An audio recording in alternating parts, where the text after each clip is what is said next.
ছোট্ট ছোট্ট বাচ্চাগুলো ফুটন্ত গোলাপের মতো চেহারা, বাচ্চাগুলো ছাগলের ঘাস চাবায় চাবায় খাচ্ছে। ছোট্ট ছোট্ট বাচ্চাগুলো খাবার না পেয়ে বলছে, আল্লাহ শুনেছি গোটা দুনিয়াতে নাকি 200 কোটি মুসলমান, কেউ তো একচুল পরিমাণ খাবার আমাদের জন্য আনলো না। শুনেছি তোমার জান্নাতে নাকি বহু খাবার আছে, আল্লাহ মৃত্যু দিলে পরে জান্নাতের খাবার গিয়ে খাবো। এই করুণ আর্তচিৎকারে আকাশ বাতাস ভারী হচ্ছে প্রতিনিয়ত। 20 সেকেন্ড পর পর মধ্যপ্রাচ্যের কসাই ইসরায়েল বেনিয়ামিন নেতানিয়াহুর নেতৃত্বে মিসাইলগুলো মারতেছে, মাল্টি স্টেট বিল্ডিংগুলো তুলার মতো উড়াইয়া দিচ্ছে। সেই বোম্বিং এর সাথে সবার আগে লাশ উঠতেছে মানুষের। এই চিত্রগুলো দেখে আমরা কি ভালো আছি? কেউ আসতে বলেন, ভালো আছি কেউ? কেউ কিন্তু ভালো নেই। সেই সময় আমরা বসেছি, আমরা সুস্পষ্ট ভাষায় জানান দিতে চাই এই তাফসীর মাহফিলের প্ল্যাটফর্ম থেকে, সম্মানিত ভাইয়েরা, আমরা মুসলমান, আমরা পৃথক থাকবো না এক থাকবো, পৃথক থাকবো না এক থাকবো। আমরা এক হয়ে ওই বাতিলদের মোকাবেলা করব। ইহুদির জনসংখ্যা মাত্র পৃথিবীতে 1,52,00,000, 1,52,00,000। গোটা পৃথিবীর মূল জনসংখ্যা, মোট জনসংখ্যা হলো 200 কোটি, 800 কোটি, 800 কোটি মোট জনসংখ্যা। এর মধ্যে ইহুদির সংখ্যা মাত্র 1,52,00,000। মুসলিম জনসংখ্যা হলো প্রায় 200 কোটি। 200 কোটি মুসলমান যদি 1.5 কোটি ইহুদির বিরুদ্ধে লড়াই করার দরকার নাই, শুধু যদি মুখের থুতু নিক্ষেপ করতো ভেসে যেত এরা। কিন্তু কোনো আওয়াজ কি আছে?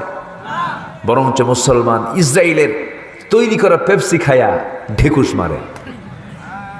কি খায়? ঢেকুস মারে। পেপসি খায়, ঢেকুস মারে। সম্মানিত বন্ধুগণ, বয়কটের ডাক তো আমরা দেবই, বলবই যে ওদের কোনো পণ্য ব্যবহার করবেন না। কিন্তু আপনি কি পণ্য বানাইছেন? কোন আপনি কিছু বানাইছেন? বানান নাই তো। ওদের পণ্য, ওদের বিজনেস ওরা আগায় নিয়েছে। মাত্র 1,52,00,000 মানুষ, ওরা ঠিকই কিন্তু আগায় গেছে, আমরা পিছিয়ে চলে গেছে। কেন জানেন?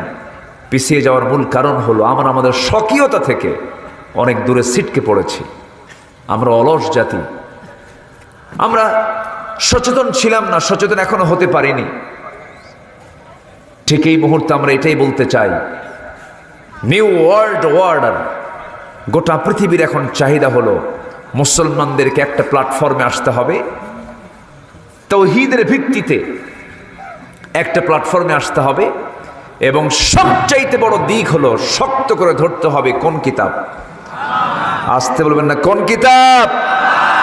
শুধু নামাজে না, সমাজেও। শুধু নামাজে না, সমাজেও। নামাজ এবং সমাজ, রাষ্ট্র, সব জায়গায় কোরআন দরকার আছে না নাই? আসতে বলবেন না, আছে না নাই? আচ্ছা, আমার দেশে কি কোরআন সব জায়গায় আছে? শুধু নামাজে আছে, শুধু নামাজে আছে। সমাজে আছে? সমাজে নাই, রাষ্ট্রে নাই। কোরআনে কোনো কিছু বাদ পড়ে নাই, কোরআনে কোনো কিছু বাদ পড়ে নাই। কিন্তু আমরা রাষ্ট্র থেকে কোরআনকে কি করেছি? বাদ দিয়ে দিচ্ছি। কোরআনের কোনো আইন আমরা রাখি নাই। এমন কি কোরআনের আইন বর্তমান পৃথিবীতে অচল, এটা চলতে পারে না, এমন চিন্তা লালনকারীও কিছু কুলাঙ্গার মুসলিম নামের কলঙ্ক আছে না নাই? আচ্ছা, সম্মানিত ভাইয়ারা, এটার নাম ইমানদার নয়। ইমানদার হতে হলে সম্পূর্ণ সারেন্ডার করতে হবে কার কাছে? আসতে বলবেন না, কার কাছে? আল্লাহর কাছে। যারা পারেন ঠোঁট মিলিয়ে বলুন, আল্লাহ রাব্বুল আলামিন বলেন, ইন্না সালাতি ওয়া নুসুকি ওয়া মাহইয়ায়া ওয়া মামাতি লিল্লাহি রাব্বিল আলামিন। যারা পারেন ঠোঁট মিলিয়ে বলুন, ইন্নী ওয়াজ্জাহতু ওয়াজহিয়া লিল্লাযী ফাতারাস সামাওয়াতি ওয়াল আরদা হানিফান ওয়া মা আনা মিনাল মুশরিকিন। জোরে বলুন আল্লাহু আকবার। আমার ভাইয়েরা, আল্লাহর কাছে সম্পূর্ণ সারেন্ডার করতে হবে, ইসলামকে পরিপূর্ণরূপে মানতে হবে, দ্বীনকে পরিপূর্ণরূপে মানতে হবে, কোরআনকে পরিপূর্ণরূপে মানতে হবে এবং জীবনের সকল জায়গায় একজন ব্যক্তিকে মডেল বানাতে হবে, আদর্শ মানতে হবে। তিনি কেউ নন, মুহাম্মদ সাল্লাল্লাহু আলাইহি ওয়াসাল্লাম। আমার নবীজির চরিত্র, আমার নবীজির স্বভাব, আমার নবীজির নেচার, আমার নবীজির আদর্শকে যদি আমরা লালন করতে পারি, দুনিয়াতেও প্রশান্তি পাবো, দুনিয়াতে কল্যাণ পাবো, আখিরাতেও নাজাত পাবো। আসুন আমার নবীর জীবন থেকে একটু খুঁজে খুঁজে বের করে আমাদের জন্য অনুকরণীয় কিছু আদর্শ আছে, সে আদর্শগুলো আমরা সংক্ষিপ্ত সময় আমরা খুঁজে খুঁজে বের করব। আমার নবীর চরিত্র ছিল কি বলেন? জোরে বলেন, আরো জোরে। কাইফা কানা খুলুক রাসূলিল্লাহ, আমার নবীর চরিত্র কেমন ছিল? কানা খুলুকুহুল কোরআন, তার চরিত্র ছিল কোরআন। কোরআন যে চরিত্র শেখায় দেয়, সেই চরিত্র ছিল আমার রাসূলের চরিত্র। সেই নবীর জীবন থেকে আমরা খুঁজে বের করব কিছু আদর্শ, আমরা খুঁজবো। আজকে 15টা বিষয়ে কিছু কথা বলবো, জোরে বলি ইনশাআল্লাহ। কয়টা বিষয় বলেন? 15টা। নবীজির 15টা চারিত্রিক দিক নিয়ে আমরা একটা একটা করে আজকে আলোচনা করব। আল্লাহ রাব্বুল আলামিন সেই নবীর সকল চরিত্রকে নিজের জীবনে বাস্তবায়ন করার তৌফিক দান করুন, জোরে বলি আল্লাহুম্মা আমিন। আরো জোরে আল্লাহুম্মা আমিন।